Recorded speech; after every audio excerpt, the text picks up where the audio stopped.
Hello, hello, boys and girls. Itai here. We are in Washington Reagan Airport, DCA, about to fly this Embraer 175 to LaGuardia Airport in New York area. And we're doing something rather special today. I'm basically trying to showcase the newest release or the newest update to the X-Craft Embraer E-Jets by X-Craft, obviously, and it's scheduled to come out this Friday. And and I think they did some really fantastic job with some features that have been missing. The main one that I saw was the FMS speeds. The VNAV correlates with the FMS speeds. It works rather nicely, and while it's not everything is perfect, but I think it's come to be a really nice add-on. And the bottom line is, me as a real pilot, having flown this thing, I could run my normal procedures and it would react well, and I could see the modes changing correctly, and I could and when the modes are changing correctly, I could have seen what the airplane would do, what the displays would look like, and I could practice my flows and checklists, and I think that's huge. So yeah, I'm not gonna focus too much on the flight plan, the charts, all that stuff. I have that open for my own use on my second computer here. I'm mostly trying to show you what I'm doing here. So let's get in, and I'm not gonna focus on any of the visuals or anything like that. As you can imagine, I'm mostly interested in the professional stuff. So let's keep the music for a little bit longer. That's fine. So we are cold and dark. So let's start by getting everything powered up. The only thing I did was mess around a little bit with the external, the doors and all that stuff. So before we power it up, let's make sure everything's in order. The GPU is out, the APU is in, batteries are both off, all the fuel pumps are auto, passengers, the emergency lights are off, windshields off, electric pump 3A is off, the rest are auto.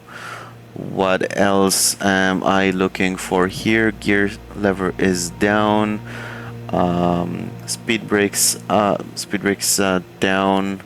The throttle is doing what throttles do, and the flap selector is on, which means we can power up the airplane. So batteries on.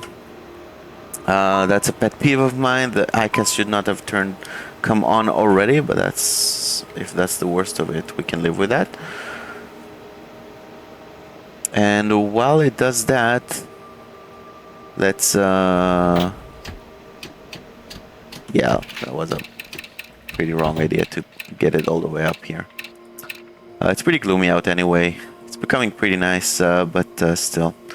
Let's close the window and get everything powered. So we are in electric emergency mode. We have just these displays, the MCDU, displays 2 and 3, and MCDU, and the ISFD, of course. We check that the batteries are okay. At this point, we will also do a fire test.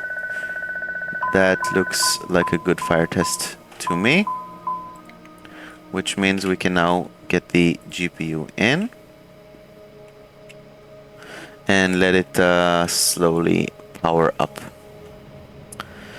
As it is powering up, I would let's see. Engine oil levels are good. The brake accumulators look good. The brake temperatures are good. Crew oxygen is good. And I would also check the hydraulics. For some reason, they're pressurized already, or it's producing pressure. It shouldn't. That's a known bug, and I've been communicating to Marco about it. Flight control test in progress. That's fantastic. So yeah, things are not perfect yet, but look at that. It's doing the PB, the flight controlled built-in test. That's fantastic. That's high-level stuff. What else? I forgot if I loaded the fuel already, but the weight and balance. But I'll do that in a second. Yeah, it's definitely not loaded, but I'll deal with that in a second. Basically, everything looks pretty good around here. So let's get everything loaded. When balanced, request it from SimBrief. View the load sheet and the load plane. Here we go. Takeoff perf. I'm gonna leave that for now. And we'll do the pre-flight procedure. And oh, a nice feature that's been added is that I can now pop the screens, move them around, make them bigger with my mouse wheel, and that's pretty useful, especially for what I'm about to do. So left click would open the screen, the mouse scroll wheel would make it bigger or smaller, and then right click would close it. So now if I want to take a look at the ICAS, I can take a look at it while doing here. So I'm running through my flows and I want to check the emergency exit lights. So the emergency lights, so I'm going to turn it on. I see on and emergency lights on and emergency lights not armed. That's what it should. It should also come with an ICAS message, but whatever. And emergency lights back to arm, and now we get rid of all of those. We did already a fire extinguisher test and the fire test. APU will stay off for now. Windshields are off. Lights, I want to keep them as they are right now. Let's get rid of that. Hydraulics are good. Pressurization is good. Heating, everything is in order. Air conditioning and pneumatics are all good, and passenger oxygen is good as well. The one thing that's really important here, most things, if they're not correct, you will get an ICAS message for. The one thing that will not is the auto mode in the pressurization in real life as well. That's a really sneaky one. So you really want to make sure you took a look at that. Let's do a oxygen test and set up something initially here. I believe we're doing the dock to 5 departure out of DCA, in which case the initial altitude would be 5,000. We're manual speeds. I'm gonna pop it over to FMS speeds a little bit later in the process. In real life I would do it now, but there's still some limitations here. We checked that auto brake will stay off for now. ICAS messages and stuff, everything does look good. Excuse me. Normally when I first power it up, I would get steer off for sure, but also yaw damper off. Blue message, because the yaw damper is by, I believe, hydraulics 1 and 3. Since none of them were supposed to be pressurized yet, we would have a yaw damper off. This would go away when we start the engine, or when we pressurize hydraulics, actually. Excuse me. Off, override, blah blah blah. Yeah, everything looks good. We can jump into the FMS. So nav data. Oop, I'm a bad boy. I forgot to update it, but that's fine. Routes, DCA, it knows we're in DCA because Epic Load 27 does its own IRS realignment. We're flying to LaGuardia today, and out of here we're going to do the departure, nav departure, runway 1, Doctor 5 to AGAR. That's all correct, so I'm going to apply that. And as for from AGAR, I believe we're going to already the star into LaGuardia, and we're supposed to do the ILS runway 4 over there. So let's make sure I'm loading everything in preemptively, because it's a rather short flight. It's a very typical flight for the Embraer, but still everything tends to happen a little bit faster on this one. So ILS runway 4 in LaGuardia from Varaz, and we're going to do the Proud to arrival from Speak So if we apply this, we're expecting a discontinuity between A guard and speak, and all we have to do now is delete that discontinuity, and now everything looks exactly like my flight plan, and except for the approach, which is an addition of mine. And then we should activate that. So now it's blue. I can scroll through my flight plan real quick, and make sure everything is good and connected. Everything does look good. We will verify the approach and arrival stuff when we get airborne, but I just want to see that I have a good route in, and that looks absolutely fantastic all the way through to the missed approach. So that means I can go back to here. Let's assume boarding is almost complete, so I probably want to get the APU on. So once again, see, old habits, I'm not used to all the luxuries of having the ICAS pop-up, so now I can pop it up over here, go to APU on. I want to see that the APU FADEC is waking up as it did right now. That gives time for the APU FADEC to wake up, and also the APU door to open up. And as I have the indications valid, I can hit start, hold it for a second, and release, and it would start. What else? So as the APU is starting, we can... Oh, I just loaded the flight plan, but not the performance yet. Performing it. Fuel reserve, I'm not going to touch it. Should be 45. Let's see if I can put 45. I can put 45. That's fantastic. In real life, I would put the actual value here, but I could not put the value here when I attempted it before. Takeoff and landing fuel, that's something I saw often people get wrong when they first approach the airplane. It's actually the taxi before takeoff. So that's 360 pounds. And the taxi after landing fuel. So it's typical. My old company would put 200 as a standard, and it really doesn't matter much, but it just for the airplane's calculation's sake. So 360 is the taxi fuel before takeoff, and landing fuel is the taxi fuel after landing. Only taxi, not what's left in the tanks. Alternate fuel, I'm gonna leave blank as there's no alternate today, which is very typical for domestic US flight. Cruise altitude, we're going to cruise at flight level 270. ISA deviation is plus 11, I believe. Zero fuel, we don't have that yet. We don't have the final numbers. The fuel looks correct. And speeds, yeah, we'll just leave the default ones. Those look absolutely fantastic.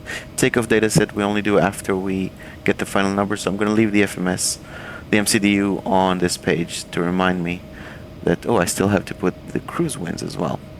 What's happening to me today? 283 over 25. So at that point, that's where I'm staying for the time being until I have my final load sheet numbers and such. So let's pretend we got them, right? So let's pretend we got the final load sheet numbers. So zero fuel weight, 60.3, or rather 60.6, excuse me. In real life, we won't get it so accurate, so we just round it. Let's assume it's rounded up. The way we would get it is rounded up. So 60,600 pounds into the zero fuel weight. Takeoff CG, so we don't want the zero fuel CG, we want the takeoff CG. So that's 17.5. And now we can see that things start to populate as the vertical profile started to populate as we're getting the final numbers. From here we hit next, takeoff data set, and now it's time to calculate the takeoff performance. So I'm gonna keep this flight very, very, very standard. So DCA, I'm not gonna do any short runway operations or anything. So runway 1 is the one we're gonna use. Takeoff 2. Condition, let's call it dry-ish, I believe. Let's see what the current weather is saying. Current METAR, I'm going to read it to you. 060 at 5, 10 statute miles. broken 1100, overcast 2200, 18 degrees Celsius, which means even though we're going to hit some clouds early on, it's not going to be icing conditions, so we don't need anti-ice. And 3005 on the altimeter. 3005.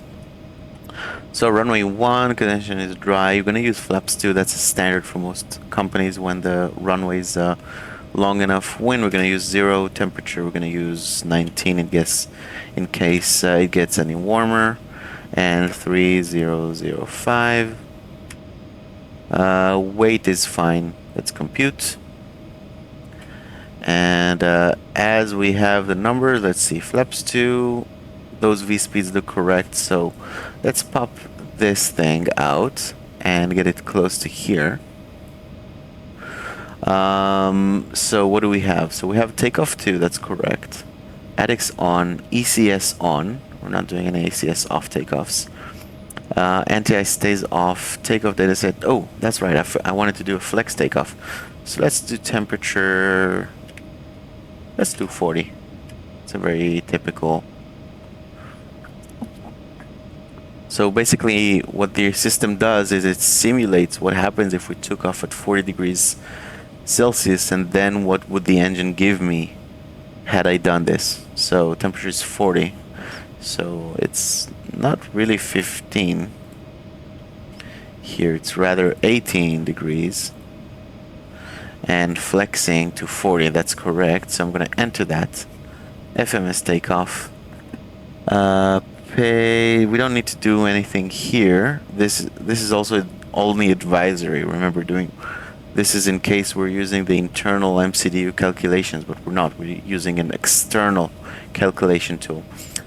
So page 2, flaps 2 is correct. We don't need to change that. Mode is takeoff to flex, takeoff to 40. That's correct.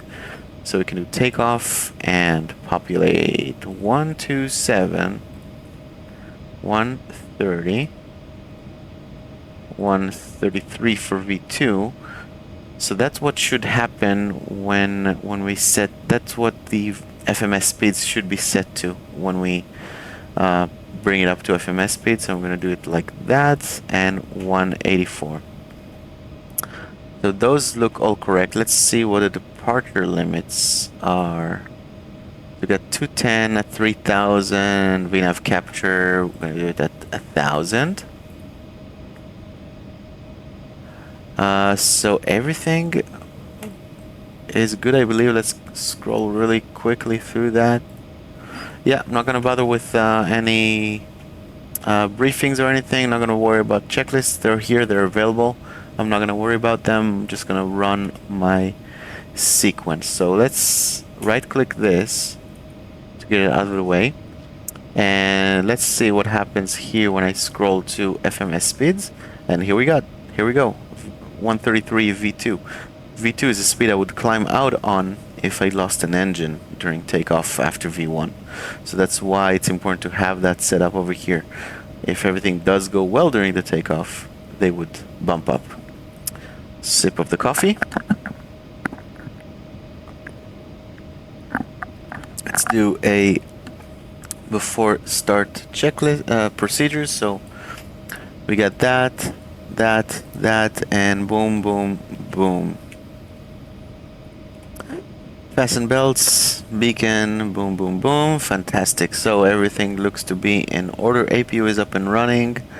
Let's verify on the synoptic that, yeah, APU has taken over, and the AC GPU is being automatically disconnected. It's available, but it's disconnected because the APU has priority over the AC buses, which means we can push it out and tell the ground crews to get the GPU, and while they're at it, let's get everything ready here. So in the status page as well, I would verify at this point that I got good pressures here,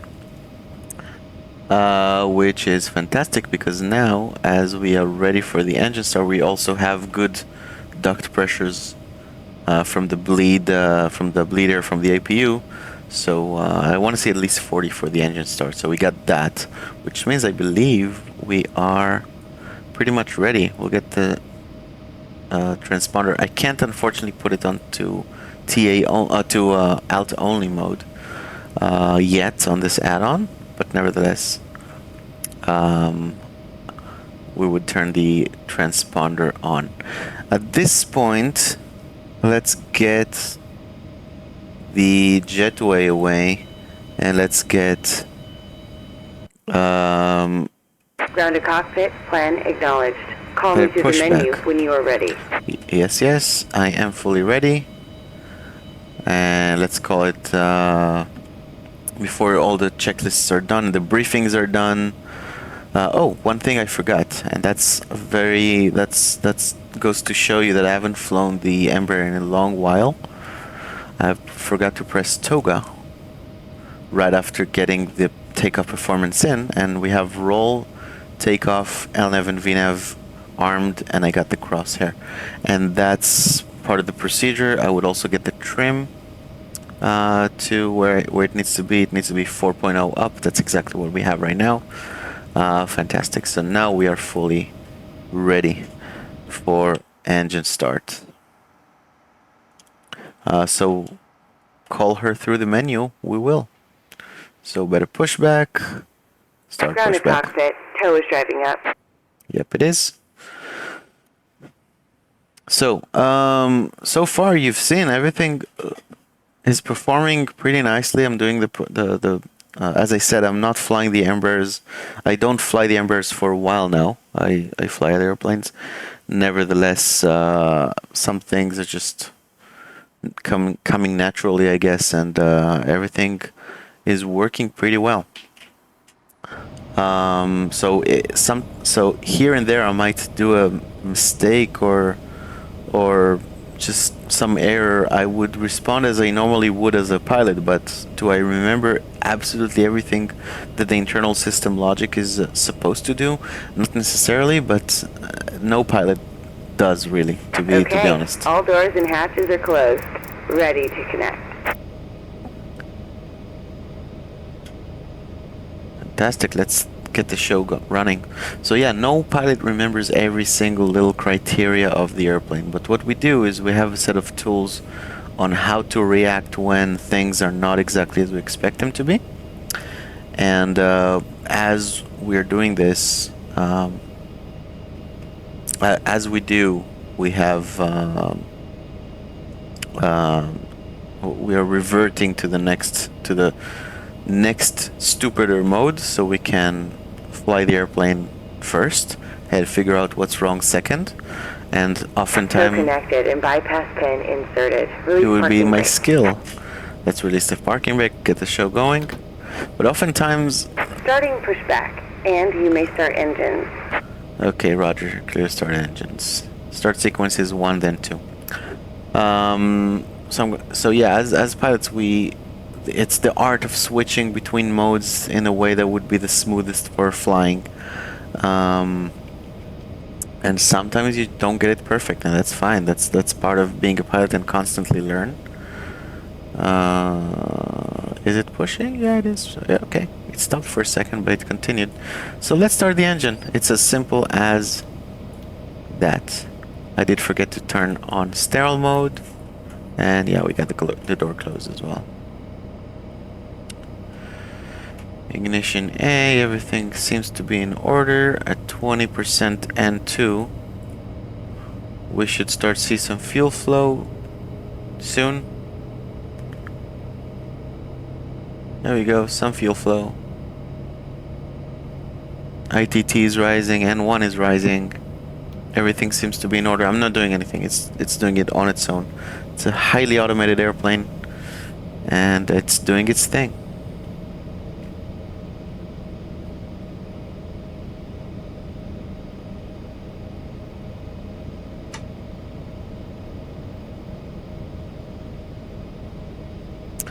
Alright, so the tick mark jumping from the ITT start limit to the takeoff limit marks the end of the start and the engine being stabilized, which means Operation complete. I can Go start ahead and engine set the number 2. parking Okay, parking brake set.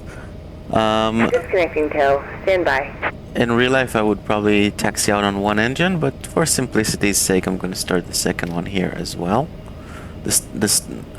For such a short taxi, I'm taxiing to runway 1 for departure. It's about 5 minutes of taxi, so I would not even bother turning off the APU. So I would taxi out using one engine operating and the APU running as well, and then during taxi I would just do exactly what I did right now. We'll wait a second with that.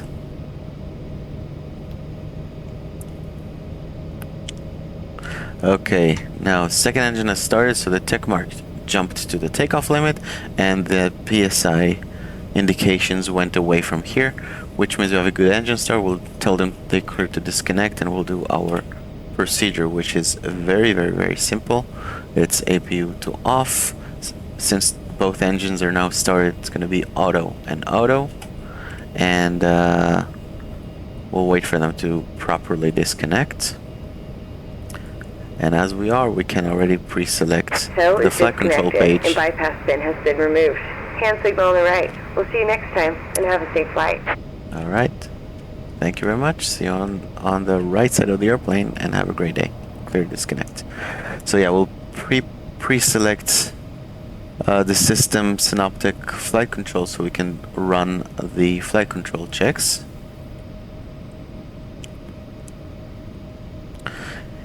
So the tug is disconnected, and here's the wave, which means we can select flaps too.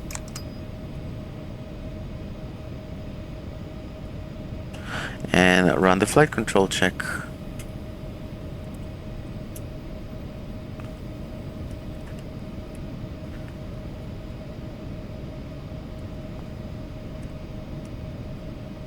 And remember, it's not important to see all of the surfaces reach all the way to their max position. That's up to the system to determine which surfaces move to where. But everything does look good. I'm gonna taxi. My practice is to taxi with the status page on until we're fully ready for takeoff. That's for me to observe some abnormal indications, mainly the brake temperatures. That's gonna affect that might affect me significantly if I don't keep proper track. Parking brake released, taxi light can come on, and here we go, we start taxiing. This airplane really likes to taxi. It's really overpowered for two-engine taxi. It wants to keep going faster and faster and faster. That's another reason. Not only fuel saving is the reason why we would taxi out on single engine.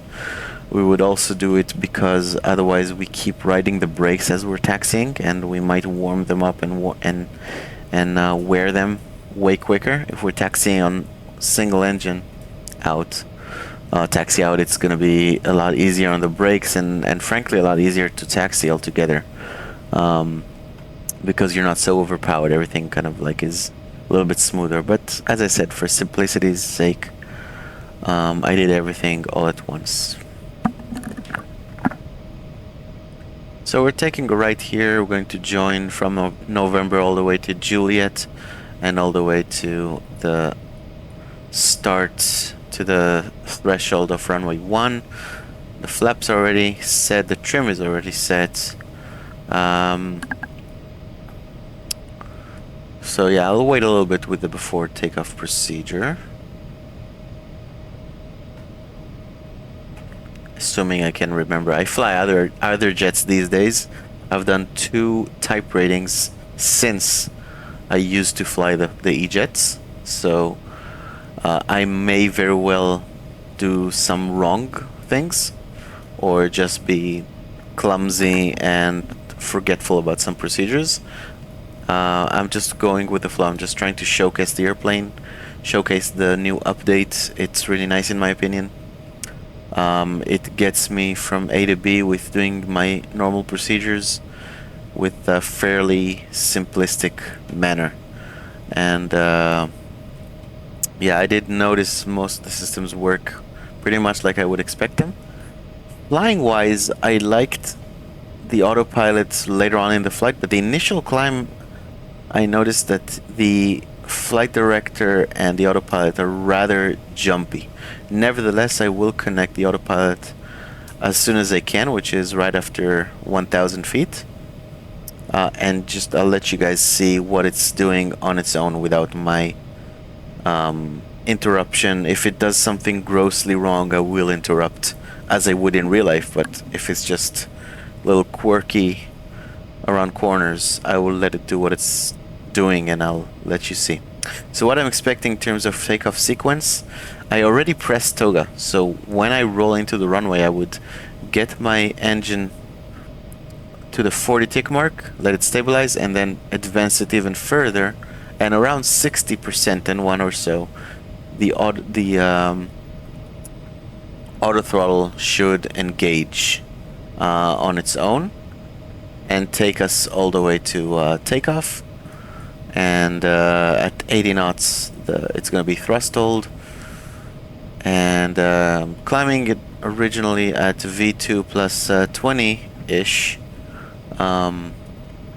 The FMS speed should jump as well. At 1,000, VNAV should engage, and FMS speed would jump to 210. So you'll see that as well. And after the criteria I set beforehand, it would go to 250. So from 210 to 250 after reaching 3,000 and so from the airport. So we're getting close to the runway. Let's arm the auto throttle. Yeah, there it is. Arm the auto throttle, do the procedure, and do the line up and wait procedure. Taking it all the way. Takeoff config check. Takeoff, okay. Fantastic. So we can switch to map mode. Get a little bit closer range here. Let's see that I have everything that I want. I want weather, because there's actually some weather here, not a lot of terrain around Washington DC area. Finally it's clear, assuming we got the clearances, and here we go, lining up.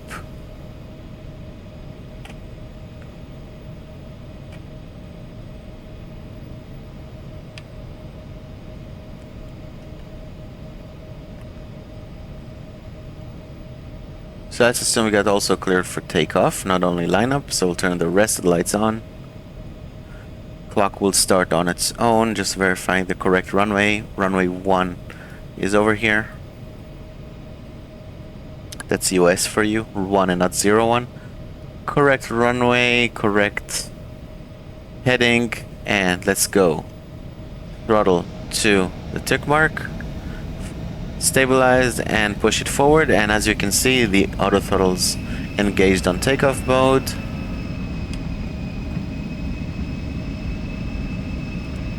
That was me with my physical throttle. Everything looks good. We got thrust hold, 80 knots checked, keep the runway center line.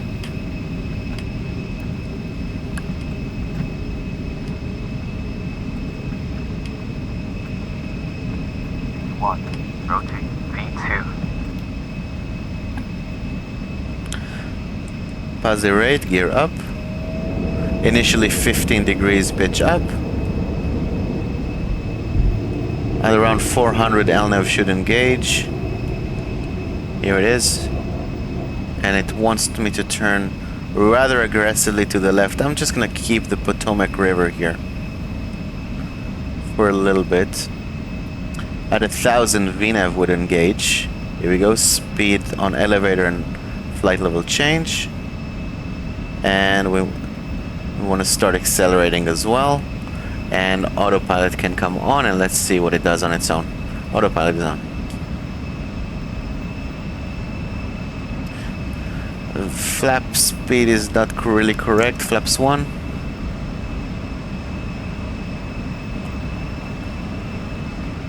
Yeah, the F-bugs are not really where they should be. Flaps up, or, I mean, they exist, but it's not really realistic the way, how high they are. Look how jumpy the flight director is. Look at this turn here, more than 30 degrees. So that's a little violent in my opinion. Let's get the altitude up to, let's say, 17,000. And now as we cross 3,000, you see that the FMS speeds went from 210 to 250. That's exactly how the real airplane does it. And it's just doing what it should be doing. So it's just flying on the lateral track. It's climbing on flight level change 250 now. You see how aggressive the pitch changes are, at least the flight director is. The autopilot is way milder. You rarely see such a big change, but that's really my biggest complaint. The airplane is doing what it should be doing. Normal procedures are working, and everything is rather smooth. I will get the heading select here. So this is my practice. It's not even my company's, my old company's procedures. As the gear and flaps are fully up and everything is, you see that the ICAS is now in decluttered mode. I get the nose and taxi and landing light off. That's to signify for me that the after takeoff checklist is complete. And also it's a signal for me later on, when I get cleared for the approach, I get the nose light back on, and when I get cleared to land, I get the landing light on. That's just technique. It's not in any flows or procedures, but I do recommend it. So let's say we did have right now some kind of emergency, we'd have to turn back. I still need to verify that I get my cleared approach, cleared land from ATC, so that's when I would do these, right?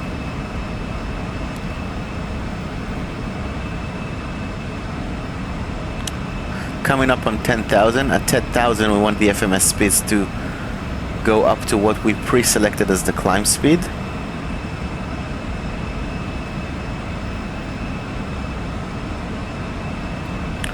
And here we go, it's slowly coming up. That might be a new thing with the newer real Embraer program. Remember, in real life as well, the programs do update occasionally. But anyway, it is coming up. We are still climbing, and the speed is coming up to, I believe we set it to 280 for the climb. So we can set the altitude all the way up to our cruising altitude of 27,000 or flight level 270. And since we did go through 10,000 feet, let's do the 10,000 low, which is sterile off and the rest of the lights off. We want it exactly this. We want the first line to all be on and then the rest to come off. And as you see, there's not much to do in the overhead in this airplane. It's highly automated. It's very complimentary of simplistic flying. Oh, did we do 270? We might have. I forget. It's something that I put in. And we can see that if there's any more restrictions, they would be here. So altitude restrictions. At Doctor, we want to be 5,000 or above. So once we pass over Rise, then it would sequence for the next waypoint, which is Doctor, in which it wants to cross at 5,000 or above. Obviously, we're way higher than that. Nice. So yeah, overall, as you saw, good normal procedures. Everything is doing what it should do. Flying wise, the automatic system is a little bit jumpy, but nevertheless it's doing what it should be doing. I would have been very happy if I had this add-on for my real type rating studies. Unfortunately, I didn't at the time. I was looking for something else to practice with. I couldn't find too much. I would really enjoy having this if I could.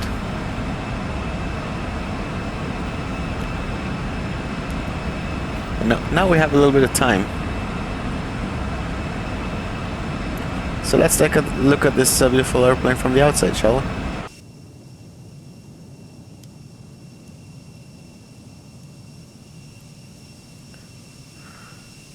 Nice little sports car of an airplane. Can get in and out of a lot of places, a lot of really tiny runways, and still perform up to standards with all the rest of the commercial jets in the busiest airports. Good speeds, good performance, good good automation, not only on the autopilot, but in terms of systems and system logic. It's a really nice airplane to fly. I fly Boeings now, and they're a lot more massive, and they take a lot more handling to do. But I guess it comes with the loads that we typically fly. But for a nice, like I said, sports car of a jet that can get in and out of pretty much anywhere, get the people out, get new people in with minimal interference on the ground, minimal maintenance, minimum pilot actions. That's a very nice airplane. As we climb through transition altitude, we'll push standard and see that we have standard pressures, all three of them, and that means our altitude now changed to flight level 270.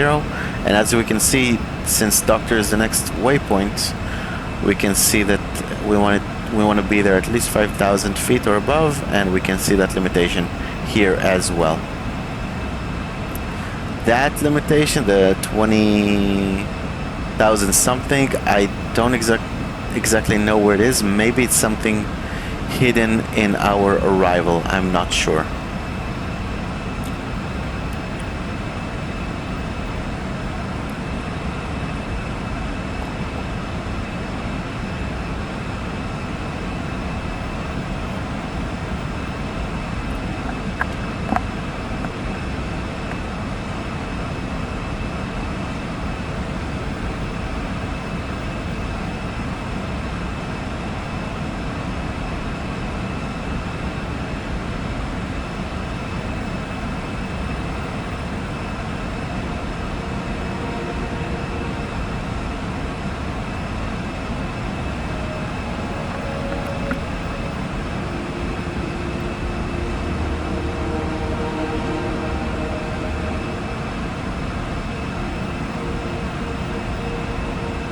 At this point I would probably get an ATIS for LaGuardia and start looking at it.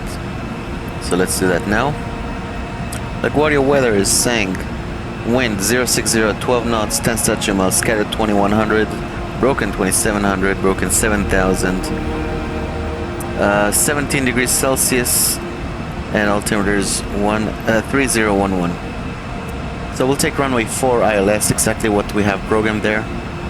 Which means we might want to take a look at the waypoints and speeds that we have in the FMS. So, do I have that here?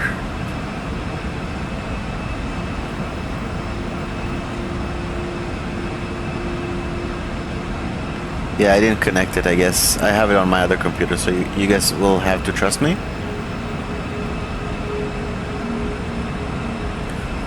And later on we'll do the landing perf as well.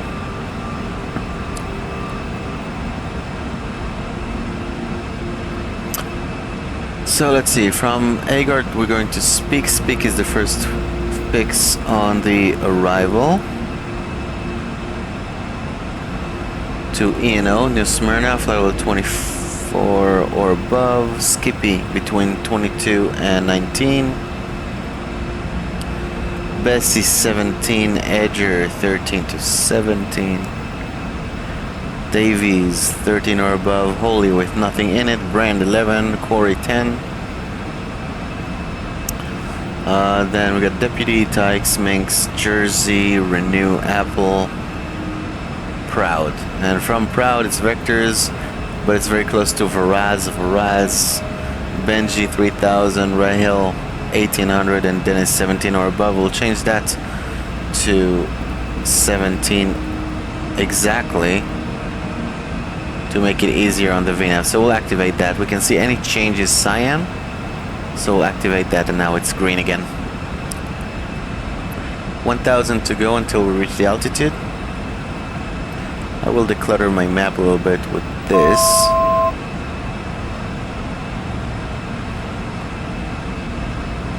Yep, almost reaching the altitude. And after Dennis, we're looking at the missed approach. So the altitude 430, we're going to turn to Greco and climb 2,000. So that's all in here, which means let's start working on the landing performance. Actually, it might be good practice to hold off a little bit, let it level off a little bit, make sure everything is in order for top of climb. We do have some time. You can see where the top of descent is right above New Smyrna. So we have some time until top of descent.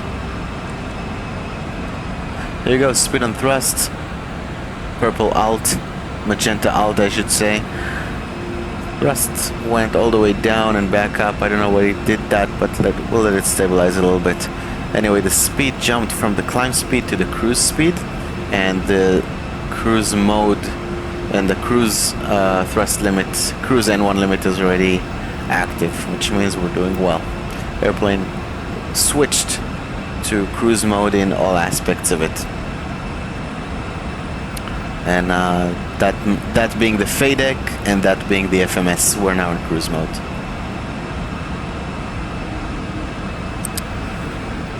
So let's assume we get cleared to the quarry to the Proud 2 arrival. So I'm gonna change the altitude here to 10,000 feet.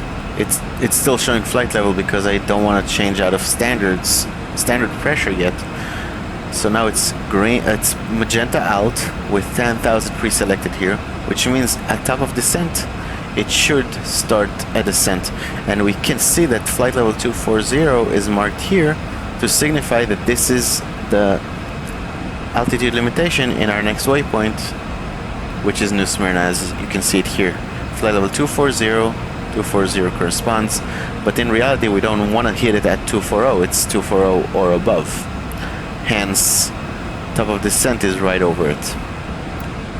And yeah, it should, let's see what it does, but it should start the descent as it's at its own pace when we reach top of descent. So let's take a look at the landing performance now.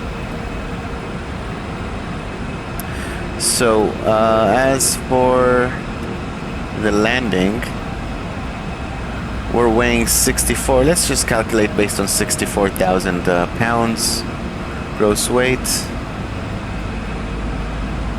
Runway 4 flaps 5 dry.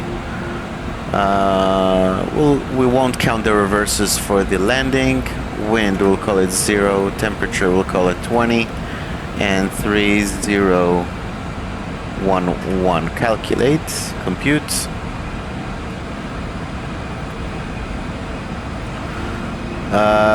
Yeah, looks like we got good performance.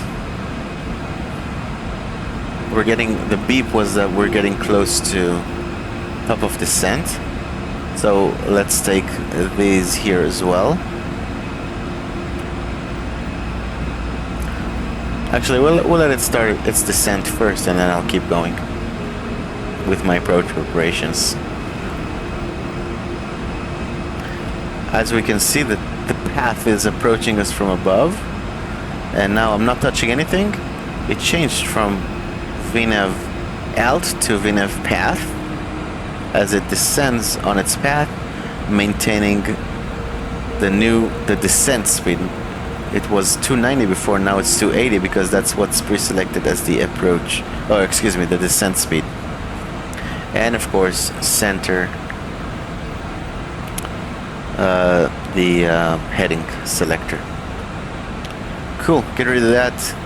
Keep an eye out for my PFD as heads in. I can see that the Loc 1 cyan needle is already showing. That means that the system has done its auto-tune with the course 044. That's what I remember to be correct in LaGuardia runway 04. I'm going to verify that in a second. For now, I'm focused on my landing performance. So I went to, from where I was, I'm going to perf, landing. And then I'm putting in 124, 129, 147 and 179. Oh, I need to do a landing in it because I wanted to do 64,000. Remember, that's advisory only, but I'm gonna put it anyway, and I want to be flaps 5. Now I'm gonna do landing flaps 5, 2429, 4779. So everything is correct. I do want to mess with the approach speeds a little bit. By default, when we sequence into the approach, these will the speed will automatically dial down from the 250. So 10,000 would go from 280 to 250, or by 10,000 I should say. And then as we get closer to the airport and sequence to the approach, the 250 would switch to the clean speed here, the 210. And as I get the flaps down further and further, it would go to these speeds here. So clean speed 210 is fine. I'll do 220 actually. I like it better.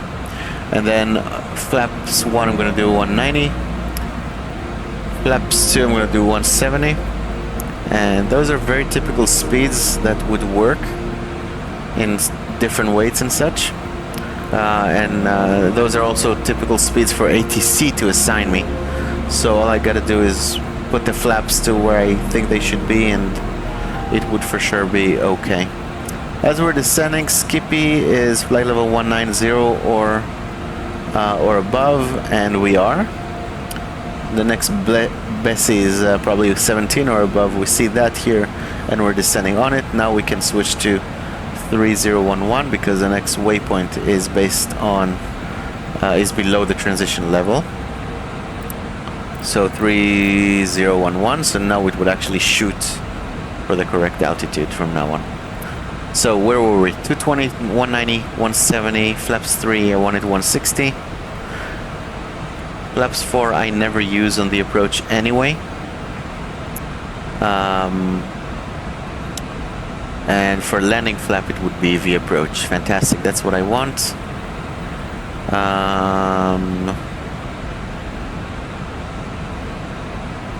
And go around limitation, speed limit, no, I want it 210 for 3000 and VNAV engage at 1000.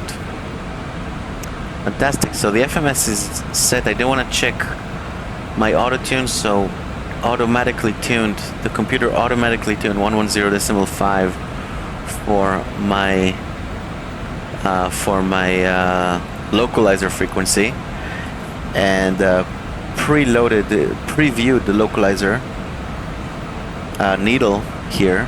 So we're based on the magenta. It's kind of hard to see, but if you can see, we're on the magenta needle for FMS. We're tracking the LNAV on the magenta needle, but we have the preview that is the cyan needle, the blue needle for Loc 1 with a course of 044. It did it automatically. That's the auto-tune feature of this airplane, and now for this X-Craft as well. Which is fantastic, absolutely realistic. When we actually track the localizer, we would press approach, and then it would turn to green needle. Green needle means my entire navigation system wants to track the actual radio signal of the localizer and not the magenta LNAV. Fantastic. So we're doing well. I do want my auto brake to medium, which would populate the ICAS as it did, and I believe we are ready. We would minimums. I did not put minimums in. As I was about to say, we should probably do a briefing in which I would verify that the minimums are well. So we don't want RA minimums, we want Baro minimums, and 283 in the charts. The DA for ILS runway 4 is 283, which means I will have to round it up to the nearest 10, so 290 as the Baro minimums. So let's just verify I did everything. So loc ILGA is 110.5 and approach for 044. Then it's 1700, decision altitude 283. Turn elevation is 21. MSA is 3000 on the west side, 2100 on the east side. Missed approach climb to 2000 outbound on the LGA VOR 043 to Greco and hold continue climb to 2000.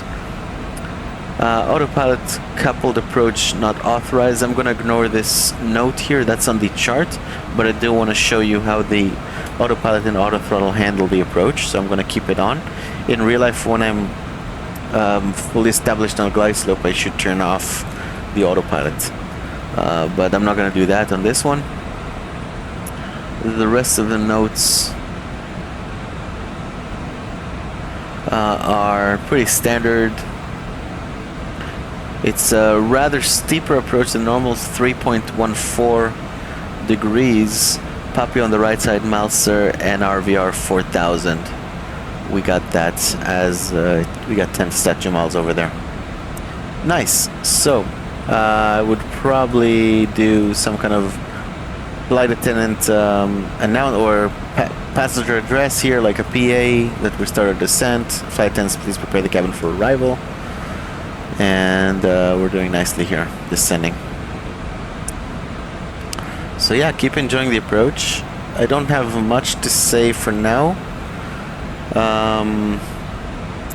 We need to get closer and closer. And at some point when we get closer, probably after Corey, we'll do a direct to Varaz to join the approach. It's a pretty much straight-in approach from here. You'll see. More or less straight-in approach into LaGuardia. LaGuardia is a very busy airspace airport. It's rather short runways, especially when it starts raining and you know, slippery runways, all that stuff. Then these runways tend to be very short. Also note that runway 4 is like 7,000 feet long, I think, something like that. But in reality, we want to be out of the runway by around 4,500 feet, because otherwise it makes us cross the departure runway. So if we land runway 4, typically they would either take off on 13 or 31. So we don't want to cross it whilst landing, so we don't have to recross it whilst taxiing. If it makes sense, if you have the chart in front of you, it would kind of make sense. So we want to land on runway 4 and vacate it before crossing runway 3113. So we'll try to do that. If we can, great. If not, also great. As you can see, it's so automated. I barely need to touch anything. The airplane is doing most of the things on its own. The path is maintaining, the VNAV is maintaining the path fantastically. As we cross 12,000, getting nearer to 10,000, the speed is starting to dial down. And again, when I flew it, it would just straight up jump to the correct speed. I believe there was a real-life Embraer software update where it dials it down, but I'm not familiar with this particular update. But that's real life. You have different airplanes, even within the same company. You can have different airplanes that have different softwares on them, and oftentimes you need to kind of be aware of the differences, and you won't instinctively remember everything off the top of your head. But when it does something, 1,000 to go. When it does something, you kind of want to see. You kind of want to know why is it doing what it's doing. So that's the important part. And if not, all you gotta do is revert to a lower mode.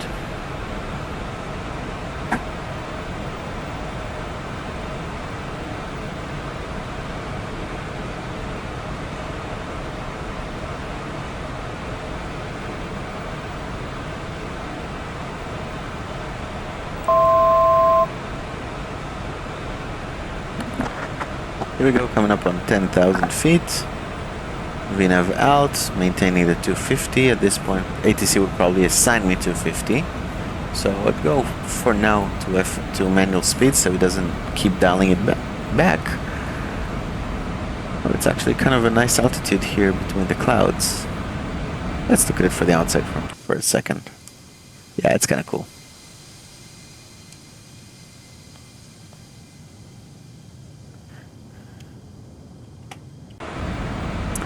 And the next point would probably be, I mean, it would keep going on the star, which takes me right over to the approach, but it kind of overrides in real life. At some point it would take you with radar vectors and assign you 250 on the speed and radar vectors, and when there's not much restricting traffic ahead of you, they would clear you to waypoint on the approach. So we'll take VRAS, put it over here, direct VRAS, and activate.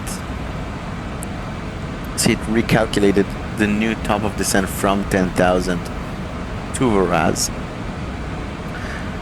The problem is now VRAS is a waypoint that's on my approach sequence. So if I now change to FMS speeds in real life as well, let's do it. FMS speeds. See, it wants to dial it back for the approach. Now I don't want to do that, so I'm going to turn back to manual speeds and 250 for now. We got 46 more miles for the runway, which makes sense that I have about 10 more miles until top of descent.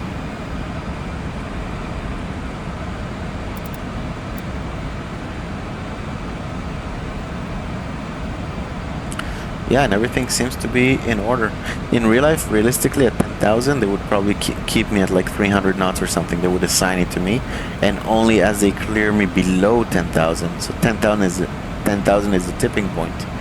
Only then would ATC tell me to slow down from 300 knots to 250, or they straight up won't tell me and assume that I will remember to do so. So that's a very easy thing to miss in real life as well, especially since if I'm in manual speeds, I'm losing certain protections. So first of all, let's dial down the altitude. I want to do 3,000 for now.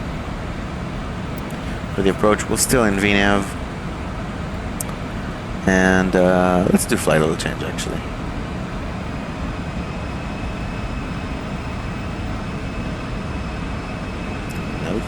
That's not what I want. VNAV path. Supposed to start descending soon. I don't know when to climb. Let's see. Cruise. No. Okay, here we go. Maybe it's something to do with my physical throttles. I dialed it down now. And now we're descending kind of on our own. 10,000 feet, sterile, and some of the lights. Remember, I keep the nose lights. They're on the nose gear anyway. The gear is in. The gear is up, right? But they're my reminder for clear for the approach. So I'm not yet clear for the approach, but I do want to keep descending at 36 miles to go until the runway. So where was I? 10,000 feet. If I'm in FMS speeds, the real airplane, I'm talking about the real airplane, the real airplane would be driven crazy between 250 and the descent speed, because it doesn't know, are we 10,000 exactly, 10,100, 999 feet. So it would toggle between the 250 and 280, for example, until it can figure it out. Once we get below 250, FMS speeds is a nice tool, because if I was maintaining 300 knots, FMS speed would remember to bring me down to 250 and not let me bust to 250 speed below 10. So FMS speeds is a very useful tool, not only to manage the airplane rather smoothly, but also to help you not forget certain things.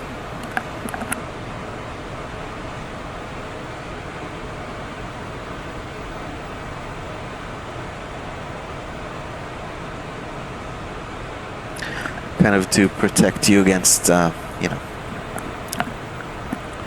your own stupidity, basically, or you kind of missing things as any human would, really. Descending here nicely. I do want to be on level change.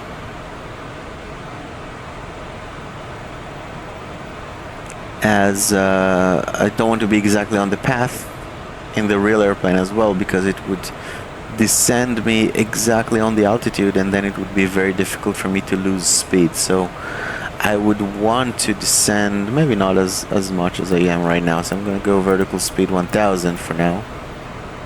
Actually, what I can do, okay, I'm going to finish my sentence first. So I want to descend below the calculated path, because I'm maintaining 250. Remember, my VNAV wanted to be a lot slower by now, and that's completely realistic. I don't want to be that slow, but I do want to maintain 250. So I'm descending lower, so I have that energy to lose a little bit later in the process. 25 miles to go. A good place to start slowing down from 250 is right around the 21 mile range-ish. Depends on do I still have some altitude to lose. Another tool that I can use here is, you see that the vertical profile, I have the flight path angle. What I can do is go here, let's pop it up. What I can do is go FPA mode, and here, let's pop this up as well. We're in FPA minus 2.2. As I'm scrolling it up, I basically want the green one,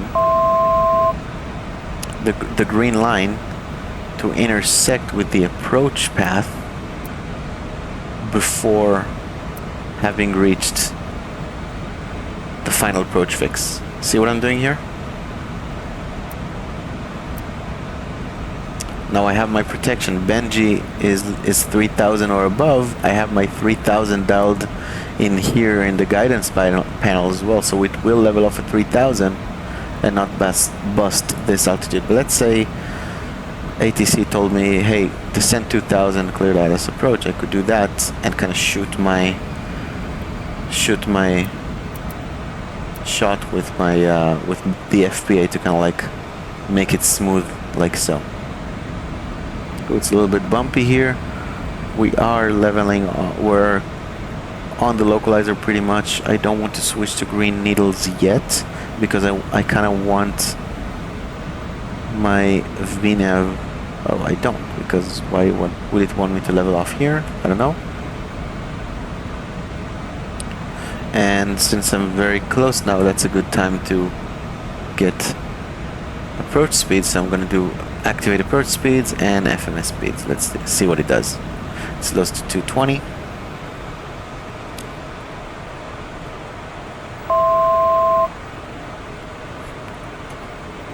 And as you can see, it's slowing to 220. Remember, that's what we defined for flaps up on the approach phase. That's the Verrazano Bridge. New York City is right over there. Empire State Building, Freedom Tower, that's kind of cool. That's the stock X-plane, that's really nice. And I can activate approach now. And we are now green needles, so we're intercepting the localizer, maintaining altitude, and getting all the way to, we're armed in the glide slope. So when I hit flaps 1, so I'm gonna do flaps 1 here. As you can see, the speed got dialed down to 190. That's what we predefined earlier as the FMS speed for the approach sequence. Let's say I'm cleared for the approach, of course. And just so I can forget about it, let's say I'm cleared to land as well.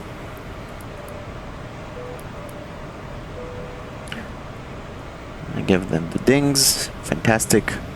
A very typical speed to get from ATC, especially in busy airports when they don't want you to slow down too much, is 170 till 5 mile final. So I'll do flaps 2, and behold, my speed comes back to 170 with flaps 2 automatically. We have the glide slope alive, so it's a good idea to lose that speed before I have intersect the glide slope, and then we kind of descend, or capture the glide slope and descend on that. Now on final approach fix, or rather 5 mile final mark. That's a good point to get flaps 3 gear down, and subsequently flaps 5 speed veer approach landing checklist. So let's see how that's working out. In real life, I would have to disconnect my autopilot right about now, because remember my final approach fix for an ILS approach is when intercepting the glide slope. Missed approach altitude is 2000, so that's set as we are on the glide slope, and we can see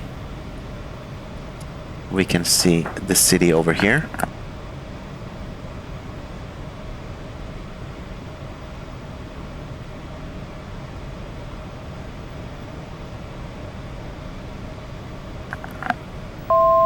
So everything looks nice. We do have the runway in sight, but nevertheless we're descending. We can completely ignore that altitude beep because we are on glide slope mode on approach 1, and we are keeping on descending. We have good radial altimeter reading as well. Everything looks fantastic on localizer, on glide slope, exactly as it should be. Bye bye to the city. In real life as well, it's very tempting to just keep looking at this beautiful, beautiful city. It's amazing in every weather situation and every lighting situation. But no, we gotta keep focusing on the flight. So 5 miles to go, flaps 3, gear down, speed will down to 160. My old company, we got gear down 3 greens. My old company wanted us to have the flaps selected, the landing flaps selected by 1000. So flaps 5 selected, speed V approach, and they wanted us, once the speed is dialed down to speed V approach, they want us on manual speeds. Why? 1000. It's just based on their training. 1000 is checked. We want to be stabilized by 500 on speed, and on everything looks to be in order. I'm going to disconnect the autopilot right around the 500 stabilized mark. Now you can see the trend is going down here. I will help it just a little bit. In real life, I could probably help it a little bit with my physical throttle. Now it's obviously not connected, so I would have to kind of like mellow down the deceleration rate. See, it wants to slow down a little bit. I would just help it a little bit. 500. Stabilized. All right, autopilot is coming off. Autopilot. That worked kind of nicely. Speed is rather low, but I'm not intervening on purpose. I want it to be. I want it to let the system do what it does. Minimums. Approaching minimums. We're getting just a little bit high. I'm correcting for it. See, the flight director is a little bit erratic as well. Minimums, runway in sight, landing. 200. Controlling the airplane manually is really nice. Just the flight director is a little bit erratic. 100. Glide slope. Glide slope, but I'm visual to the 1000 foot markers. Glide slope. 30. Glide slope. 20. Glide slope. 10. Glide slope. And touchdown. Speed brakes up automatically, and reversers full. And we're slowing down rather nicely. 80 knots, 60, and we want to clear the runway right before crossing the other runway as well. That kind of worked out nicely. See, we don't want to cross this runway because then we would have to recross it as we want to taxi to our gates. Fantastic. We made it. We are on the runway. Let's try to actually vacate the runway. That would be nice of us to do. Let's get the chrono running. I want 2 minutes. Cool down. Come on. The 2 minutes is for me to cool down the engines before I can shut them down. Nevertheless, I do want to switch to status page, system synaptic page, because I want to track my brake temperatures. Now bear in mind, they keep warming up even after landing, and during taxi especially. So it's not like they reached their peak and are only going to cool down from now. Quite the opposite, actually. Okay, we cleared the runway, so let's get the landing lights off. We'll keep just the nose taxi lights to strobe. Fantastic. We can get the APU running, and let's get the flaps up.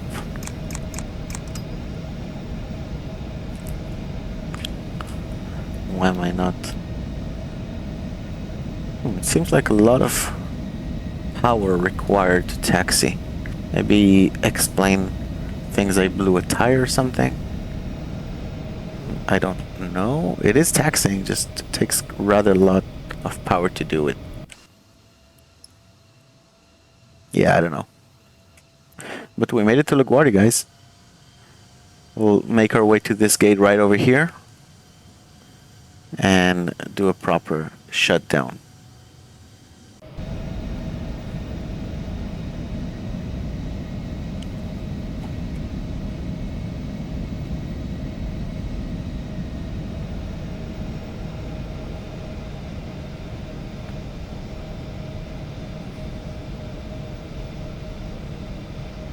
Let's get the APU on, as the FADEC has been turned on as well earlier.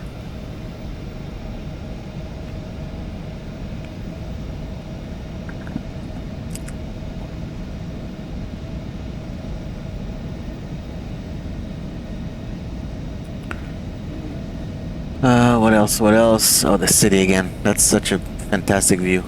I don't think I'll get used to it ever. Clear left, clear right, and we got approval from the ramp controller to get into the ramp.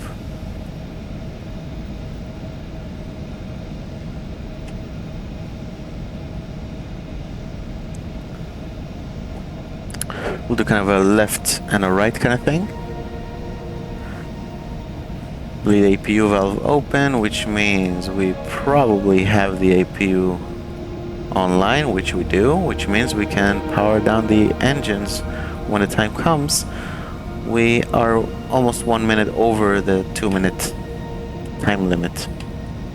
We'll do this line, the dashed line, D24A. I don't remember if it's actually the gate number here, but whatever. We'll get into the gate, taxi lights off so we don't blind the people here, the fine people of the fine rampers of LaGuardia Airport. Come on. See, I need a lot of power for some reason during taxiing. It was not the case during taxi out. Also, the altitude for some reason is now 1000. I for sure put it on 2000 for landing. Roll FPA was not supposed to be the case for now, I believe.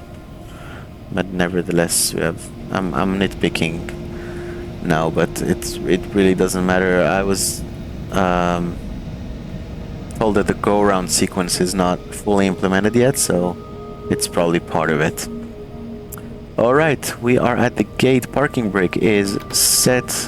APU is on. We have 2 minutes, so both engines start-stop switches to stop.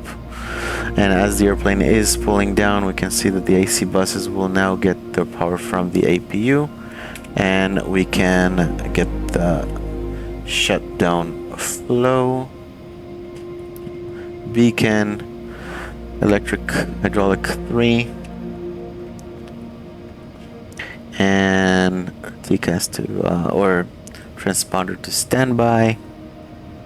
And I believe that this is it. Alright guys, we almost made it. Let's get some ground power as well.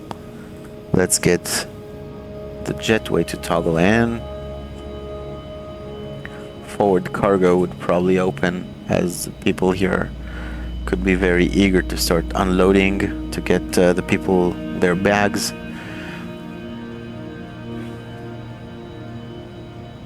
And we have the jet bridge connected almost.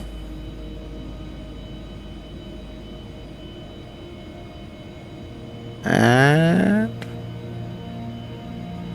I think maybe, yeah, here we go.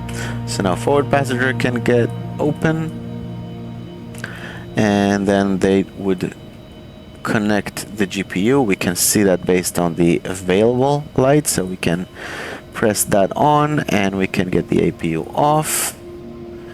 And oh, I forgot to get these off as well as we did the shutdown, and open that. Fantastic. So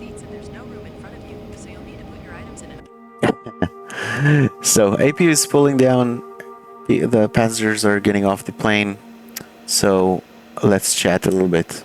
So what do I think of this airplane? Really nice. It's a great representation of the Embraer. I think it does a really good job of portraying the actual modes of the automation of the systems are pretty much doing what they should be doing. The mistakes are very rare and very small. I would hope that they keep on working on the airplane. I had a nice conversation with Marco. He was nice enough to talk to me while he was traveling himself, so it was kind of nice of him to talk to me, and he was very looking forward to have my input on the airplane, but also share his thoughts on how he sees the product. I can see that the team is very dedicated to keep making this product better and better. I'm not getting paid by him. I did purchase this product myself, so it's just my honest opinion that this is probably, I think that's the nicest add-on for the Embraer if you are a real pilot wanting to train for to fly this airplane in real life, as there's Flight Sim Series has come a long way as well, but it's not quite there yet in terms of MCDU and VNAV and FMS speeds and all that stuff. So right now the X-Craft for X-Plane is the nicest Embraer that we got. With that being said, so no, I didn't simulate any failures. That's not there yet. The go-around is not there yet. There's some way to go still, but in terms of normal procedures of flying from A to B, or I would say the normal procedures that are actually used every single flight, those are very nicely implemented, as you can see here. Yeah, I hope this was helpful. I am sorry if my comments were inaccurate, because I haven't flown the actual real airplane in over a year, as I moved on to 2 other airplanes since. But yeah, as I step into the cockpit here, things come back to me really quickly, which says a lot about this add-on. And as we are, as always, this is not an actual instruction. Consult your actual system manual and company approved information. And I hope you enjoy flying, and yeah, I'll see you in the virtual skies. See you on my next video, and I do hope you enjoy this one. Do let me know in the comments what you thought, and see you on one of our next flights. Bye bye.